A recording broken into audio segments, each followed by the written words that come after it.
Hello, Saints Nation. Welcome to the off season. Welcome to ranting and raving. And I promise you, today, more than any time this season, I will be ranting and raving. And that's because of the subject of this video podcast intervention for the delusional, whatever we want to call it. Um, Today's subject, as you probably saw from the video title, is the one and only Mickey Loomis. Loomisnomics, the best GM in the history of the NFL, according to some very delusional fans. Um, and the master of catchphrases, and my favorite catchphrase we got from Mickey this year, and we will come back to this, was look beyond the results. So that's what we're going to do today. We're going to look beyond the results. We're going to look at the results too, but we're going to look beyond the results. Now, here's the really ironic part about that coming out of Mickey Loomis's mouth. The Saints have not been particularly well run. They do run themselves like a mom and pop shop, for better and for worse, and a lot of that comes with a lot of nepotism and self delusion and very little accountability. And good analysis, especially good self analysis, actually does involve looking beyond the results, not just looking at the results, but how did you get those results? What other factors contributed to the results? Are good results reproducible under the same or different circumstances based on probability and likelihood and all of those different elements? Like, that's actually good analysis. Unfortunately, Mickey Loomis doesn't do any of that. So here's basically what we're going to do today. I'm going to kind of break this down into three sections. So, section one, we're just going to kind of list out like Mickey Loomis's accomplishments as Saints general manager. Some of them are actual real accomplishments that he should be proud of, and some of them are things that I'm absolutely 100% mocking. Then we're going to talk about this year, this year specifically, and the results, as well as looking beyond those results into what happened and what went on and those types of things. And then we're going to wrap it up by, going back and doing a very quick, like, we're not going to go all the way down the rabbit hole, but a quick history around the Saints and the types of decision making that they've had. And at the very end, I'm going to give you my conclusion about Mickey Loomis, the general manager from 2002 to present day, and whether or not I think he's a good general manager, a bad general manager, a great general manager. We'll see. We're going to look beyond the results and see just where Mickey Loomis comes up. So, Mickey's accomplishments, call them career highlights. 208 wins since 2002. Hired Sean Payton in 2006. General manager's job does include hiring the head coach, so absolutely Mickey Loomis deserves credit for that. He countersigned on Drew Brees' contract in 2006. There's a little bit of snark there, and we'll cover that in the third section. There's a lot of factors there that's not really for or against Mickey, but he did his role as general manager and he countersigned the contract. So he gets to take some amount of credit for that. He was the general manager of the team that won the Super Bowl in 2009. He gets some credit for that. He got credit via memes from fans and consternation from cap experts around the league for a decade plus for Kai Harley. We eventually found out that a lot of the ghost years and the really, really shrewd cap manipulation that went on in New Orleans was in fact not this frog faced bastard, but it was Kai Harley.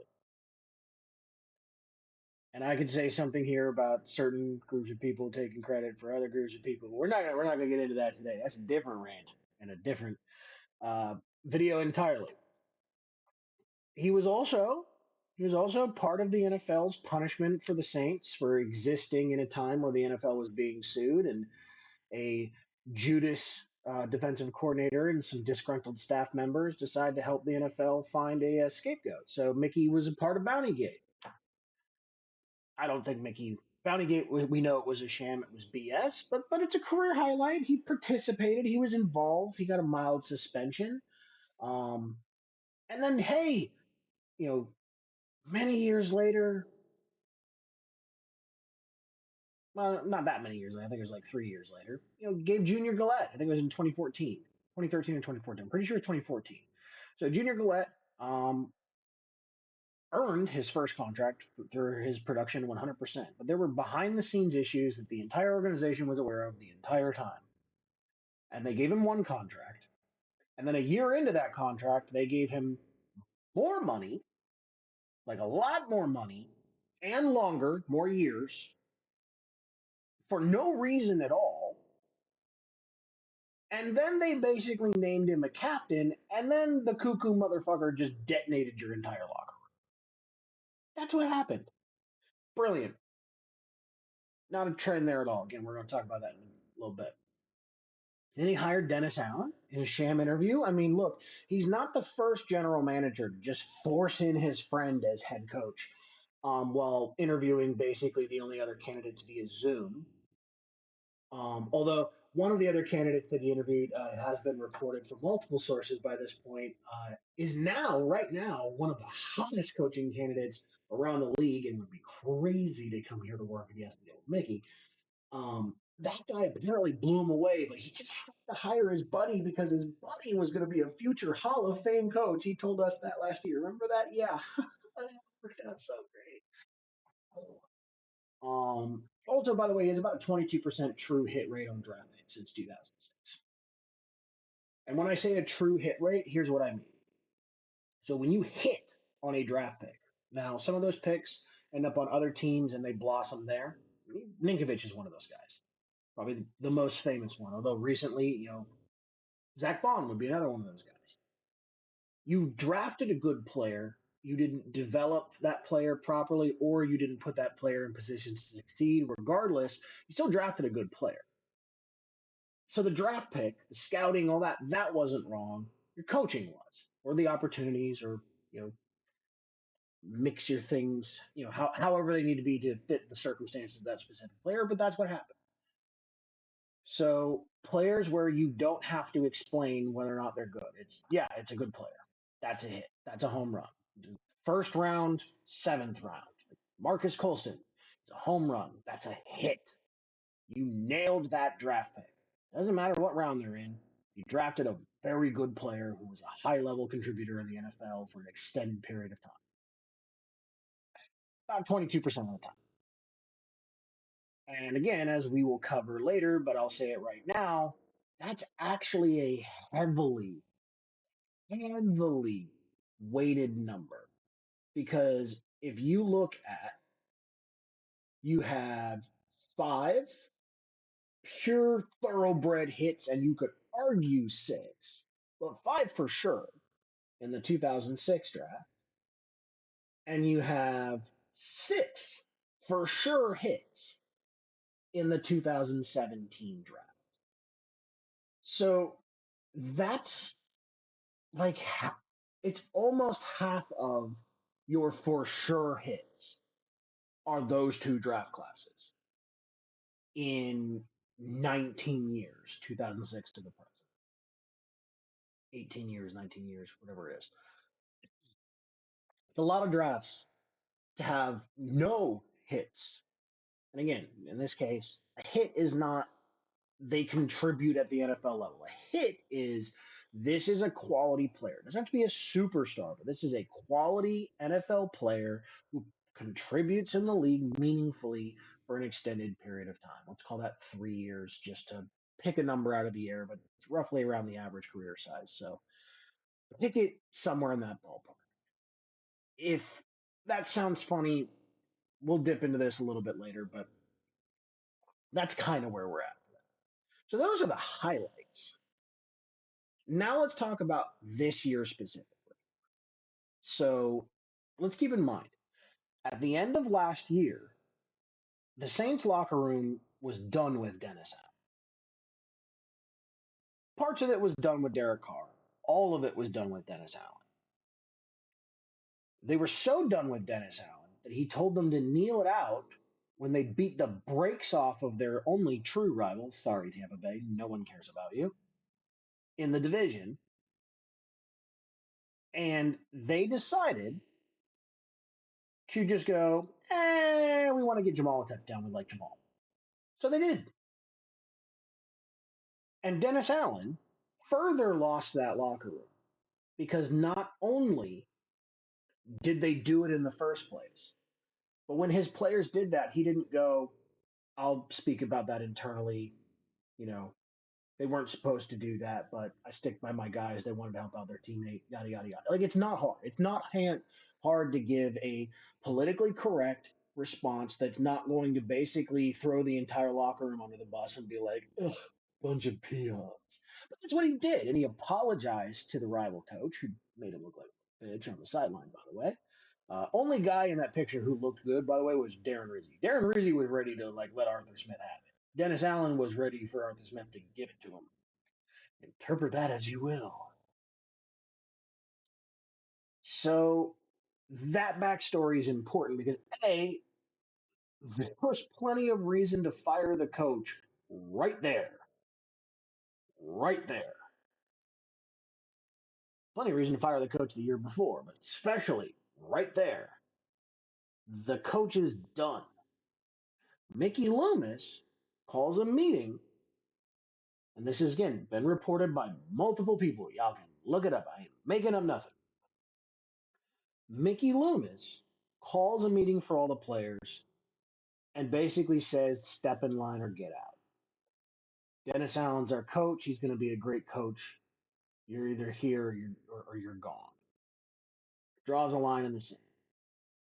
So one of the worst coaches ever, with one of the worst records ever, who is not respected around the league and is not respected in his locker room, but his buddy, who forced him into the job and is the only reason he has the job, goes into the locker room and tells all those players, by the way, many of whom have won in this league,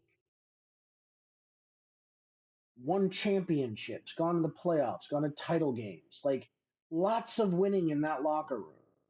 They know a loser when they see one.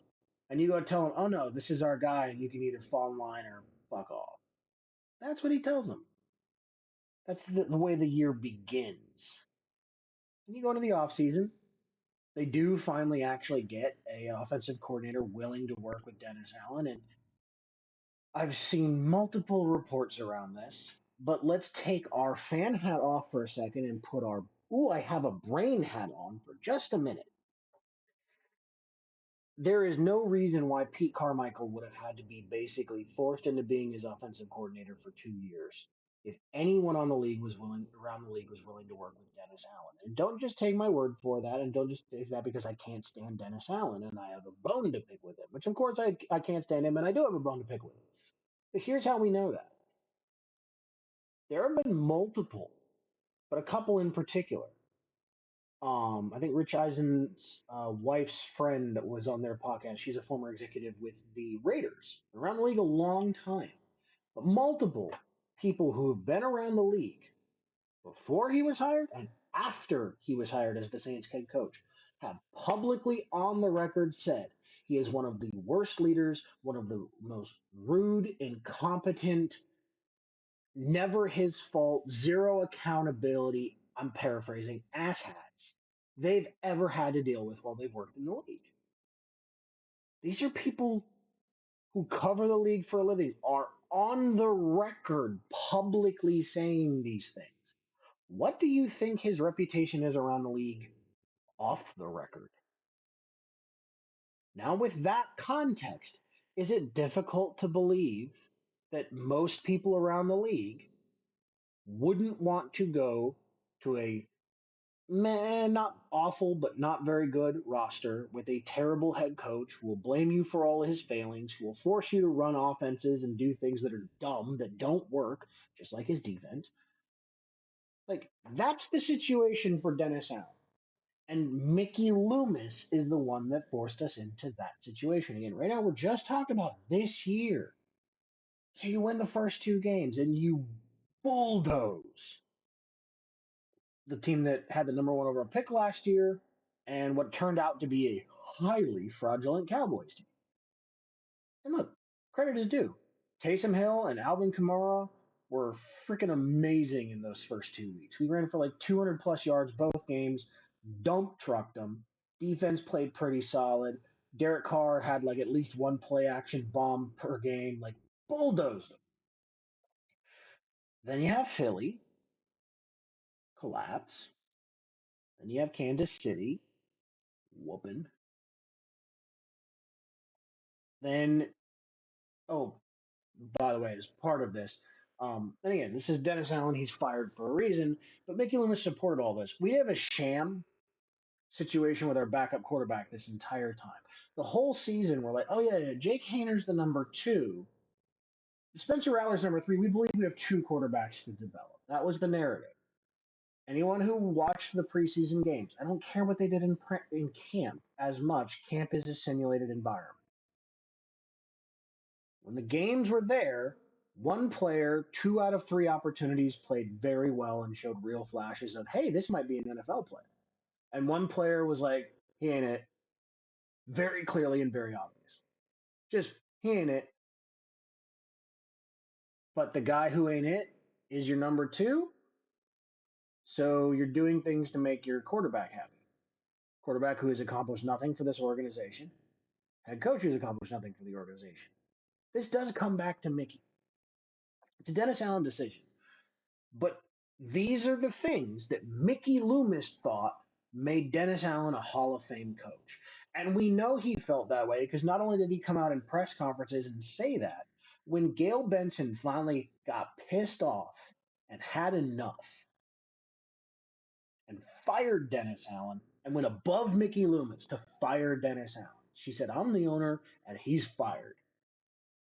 Mickey Loomis put out a press release basically going, no, no, no, no, no, no. We still believe he was a good coach. There were injuries. It was a problem. Yeah. No, no, no, no, no, no. As far as I'm concerned, that's how Mickey Loomis sounds. Fuck that guy. That again, that's this year. We have even yesterday, we have reports that come out where NFL reporters are saying, "Hey, this coach, this coach, this coach. Hey, this guy, Shaw, a very interesting coaching candidate. Oh, the Saints are going to interview him. A few hours later, no, no, no, no, no, no, that's not. You think Mickey didn't have something to do with that? Maybe he didn't. Do you believe it? I don't. Now let's talk about. Now we're on section three. And again, right now we're just looking beyond the results. It's okay, Mickey. The results of you've never won anything before Sean Payton, you've never won anything after Sean Payton, you've had some of the most embarrassing runs ever. You're a laughing stock around the league. You go to war for one of the worst coaches in NFL history. Hey, hey, hey, hey, hey. It's not just those results. Let's look beyond the results. So let's really, just for a minute here, let's talk about what Mickey Loomis has done. We talked about some of this before, but let's just, again, go over some of the highlights of the brilliance of Mickey Loomis. And again, no general manager is perfect. Sean Payton absolutely had input on some of the personnel decisions and some of the drafts.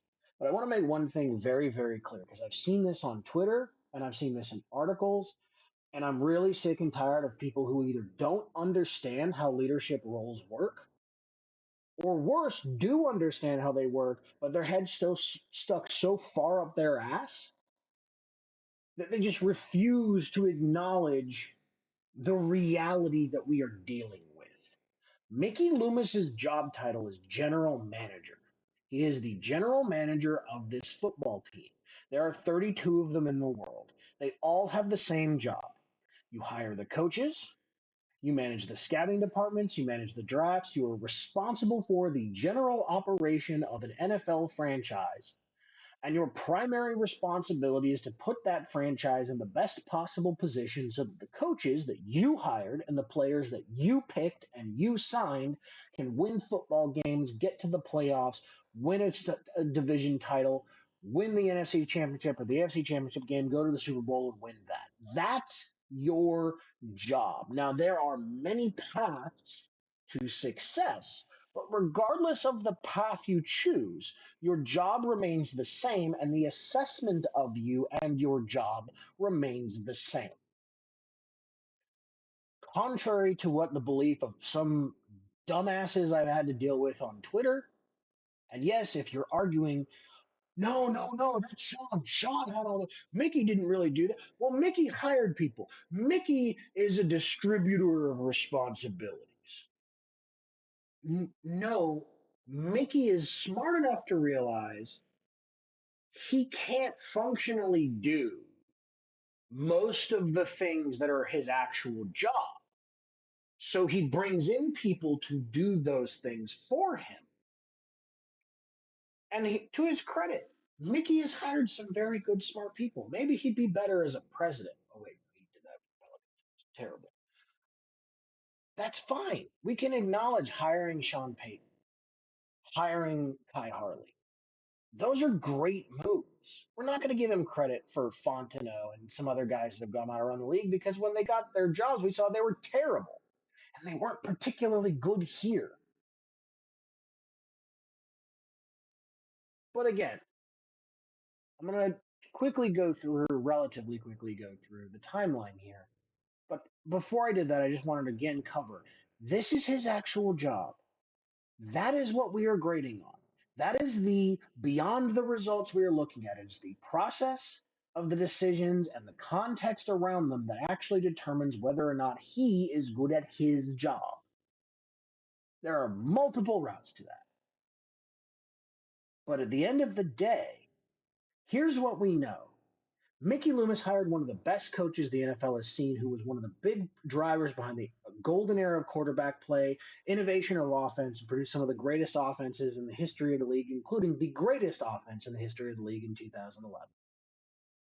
Mickey Loomis had countersigned on the contract for one of the four greatest quarterbacks that have ever played the game.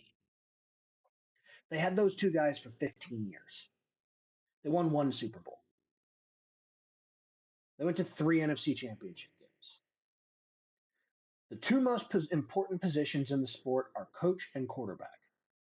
You had a 9 out of 10, 10 out of 10 home run at both positions. And you went to one Super Bowl and three NFC championship games in 15 years. That's a failing. Well, why did it fail? You can go, well, Sean Payton's not that good of a coach. We know that's not true. It's not flawless. Nobody's flawless. Damn sure it ain't that. Well, they had some of the worst defenses in the history of the NFL. Okay. Well, Sean picked the coordinators. Okay, well, one of those guys was Steve Spagnuolo. He's pretty good. He's doing a great job in Kansas City. What's the difference? Oh, well, Kansas City has good defensive players. Oh, no. Players matter? Talent matters? Remember what we talked about earlier? Two drafts 2006, 2017. You take those two drafts out in freaking 18 years, 19 years, Mickey Loomis basically has 10 hits. I'm rounding, but like essentially, you're looking at 10, 12 hits across that span. That's not good drafting. And some absolutely horrendous picks. And you can go, oh, Sean Payton picked some of those. Oh, Jeff Ireland in more recent years. We know he's been in charge of the drafts. Well, here's a problem. One of the worst picks we've ever had is, based on when they were taken in context, Isaiah Foskey. Well, we know that Mickey Loomis forced that pick. The pick was going to be Deion Branch. He's not any good in Detroit. Oh, wait, well, it's actually probably might be an All-Pro. Yeah. But no, no, no, no, no, no. The result is, we drafted Foskey. So we don't have to look at beyond the result. Well, what was the other guy that was going to be drafted? Who was the other guys that were high on their board? Branch. I think Laporta was there too, but I think he was already pegged. Regardless, you get the idea. That's on Mickey. Mickey forced that in. What about the years before Jeff Ireland? Because the 2017 draft is another one of those all-time great drafts. And by the way, Jeff Ireland could not be very good either, although at least for some of the reports I've seen, they have a tendency to not go by Ireland's board sometimes, and that's usually when they draft poorly. But he's the general manager. In 2018, you had an opportunity to draft Lamar Jackson. You had a perfect position to do it. You had a 40-year-old quarterback, the Hall of Fame offensively brilliant head coach. You can secure the future. And you already have a team ready for contention. Your first round pick, you're not in a spot where your first round pick absolutely must contribute this year. It's the perfect time to draft an heir apparent. A good general manager does that. What did Mickey do? Yes, these things count against him. Yes, these things matter. Take it a step further back. From, I mean, really, from 2006 to all the way until Jeff Ireland, you didn't draft well at all. So 2007 through 2015, they were a very bad drafting team. Well, a lot of that is scouting. And we know that because when Jeff Ireland came in, they basically redid the entire scouting department. Hello? That's literally his job. You didn't change it over that whole period of time. Well, yeah, you had Sean and Drew. So the worst you ever were with you had the worst defense in NFL history, and you still won 7 games. Okay, you're still terrible. Again, go back to the Junior Gillette contract. Go back to the more recently. Gave Honey Badger an extension for absolutely no reason. He wasn't good last year. He wasn't good this year. Why are you extending him? Why are you giving him more time and more money? He doesn't need that. He hasn't earned that. His play did not warrant that. No team in the league would have given him that money. Nobody. A few years ago, sure, but now, absolutely not. Same thing with Cam Jordan a few years ago. Now, does extending Cam Jordan and making sure that he retires a Saint make sense? And would it have at the time? Absolutely. To pay him the level at which you paid him like you're paying him at his peak. He was at his peak that year. He was already showing significant signs of decline, and not just by play, but by health. So you're going to give an aging player extra years at top dollar?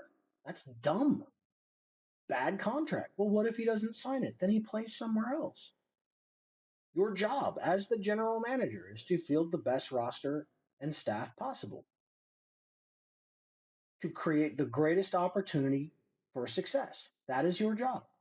You must create that environment. That is management. That is leadership. That is being at the top. You were creating the environment. You were setting things up. You were implementing processes and procedures, staff, etc., to give the best probability of reaching the end goal success, the Super Bowl, the playoffs at minimum. That's Mickey's responsibility, and he consistently and repeatedly fails to reach it. Again, go from 2006 to now. Yes, they won a Super Bowl in 2009. It's primarily on Sean and Drew. You have two great draft classes 2006, 2017. Look at everything else. Demario Davis was a phenomenal free agent signing. Who are the other ones? Darren Sproles was a pretty good one.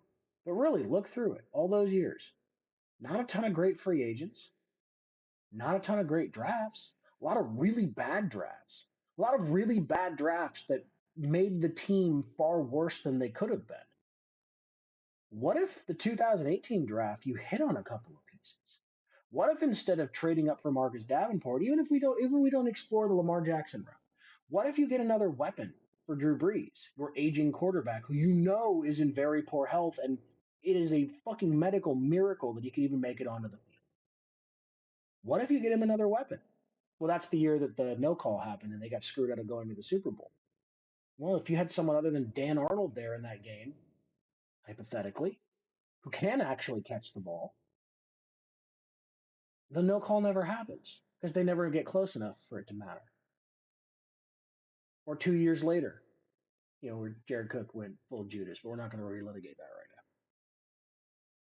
now. those are the things. That's the general manager's job. So if he gets credit for hiring Sean Payton and he gets credit for signing Drew Brees and he gets credit by association for the Super Bowl, then he must also receive blame for them only going to one Super Bowl, never having good enough rosters, never having good enough complete rosters, having a poor scouting department, not having a fully fleshed out staff, not being understanding football in general well enough to go to Sean Payton for those years and go, look, all your friends and all your old players that you won with, they are old and they are done, and we need to let them go. And that's part of being in contention. And if he had the confidence to do that, you may have reached different results, but he didn't. So make all the excuses you want for him in the world. The reality is, accountability says you must be held accountable for what is your job. Oh, well, he delegates that. Okay, he's still responsible for the results, period. Well, he brought in Jeff Ireland to handle the draft. Okay. And if they're not following Ireland's boards, now you're double dumb. But even if they are, let's say they're following Jeff Ireland's boards. And Jeff Ireland got really hot and really lucky one time in 2017, has drafted poorly since then. Why is Jeff Ireland still here? Why do you not have a new head of scouting? If you're a distributor, you're going to delegate all these responsibilities that are yours to other people that are more competent and have the skill sets that you lack. Well, then why are you not holding them accountable? You hold yourself accountable by holding them accountable because they're responsible for your performance because you're incapable of delivering the performance that is expected of you for the job you were being paid for. And that is looking beyond the results, Mickey. Is he the worst GM in the league? No. Is he a terrible GM? No. Recently, yes. Like post Sean, god awful GM. Very, very bad. But that's 3-ish years out of a far larger sample. So for his career, is he a terrible or a bad GM? No. But is he a good GM? No. Good means you're a net positive. That's what good means. He's okay. Okay means you're just floating. You're just kind of there. He's not bad. He's not awful. He's not dragging you down. But he did hold back Drew and Sean. That's just a fact. If Mickey was better at his job, Drew and Sean have even more success than they did. And there's not a coherent argument you can make to the contrary of that because we've seen Mickey before them and we've seen Mickey after them. And the types of decisions and the process for decisions that he has demonstrated tell you this man was incapable of exceeding without them, and they succeeded in large part despite him. So, my only hope as a Saints fan is right here. Just because I don't have the black and gold blinders on for Mickey Loomis does not mean I don't want the team to win. In fact, the reason I have such an issue with Mickey Loomis is I want my goddamn team to win. I do not want to watch another season like this one. That sucked. Gail, please stop picking out new brooches. Stop protecting pedophiles for 5 minutes. Fire his ass, promote his ass. I don't care which one it is. Mickey Loomis cannot be trusted to decide the future of this team or this organization going forward. Look beyond those results, Mickey.